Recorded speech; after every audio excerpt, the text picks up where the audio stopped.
যেমন খুশি তেমন সাজো প্রতিযোগিতা হয়, লং জাম্প হাই জাম্প হয়, এখন যেমন খুশি তেমন লাফাও প্রতিযোগিতা চলছে। কখনো পদ্ম ফুল থেকে জোড়া ফুল, কখনো জোড়া ফুল থেকে পদ্ম ফুল।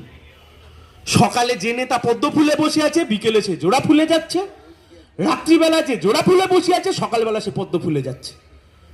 শেষ 5 বছর ধরে শিশির বাবুর কোন ছেলে কোন ফুলে আছে শিশির বাবুও হয়তো বুঝতে পারেননি।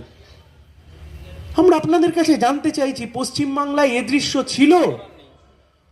পশ্চিমবাংলায়, এ বাংলার বুকে বামপন্থীরা সরকার চালিয়েছি, আমরা লাল ঝান্ডা সরকার চালিয়েছি, সিপিআইএম আমরা জিতেছি, কিন্তু কখনো তো কাউকে কোনোদিন এরকম ভাবে অনৈতিকভাবে দল বদলের খেলা খেলতে হয়নি। সকালে সিপিএম, বিকেলে তৃণমূল, পরের দিন কংগ্রেস, এ খেলাও তো কোনোদিন খেলতে হয়নি। তাহলে আজকে খেলতে হচ্ছে কেন? তার কারণ ওরা বুঝে গেছে রাজনীতিটা এখন ওদের কাছে একটা ধান্দা, রাজনীতিটা এখন ওদের কাছে একটা ব্যবসা।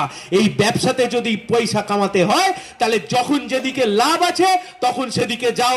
কখনো পদ্ম ফুলে যাও, পদ্ম ফুল থেকে কখনো জোড়া ফুলে যাও, জোড়া ফুলে থেকে চুরি করো, জোড়া ফুলে থেকে দুর্নীতি করো, জোড়া ফুলে থেকে কোটি কোটি টাকার তোলা তোলো, আর নিজে বাঁচবার জন্য টুক করে পদ্ম ফুলে চলে যাও। আর পদ্ম ফুলে গিয়ে তুমি তারপরে সাধু সন্ত হয়ে যাও। চলতে পারে না মা বোনেরা।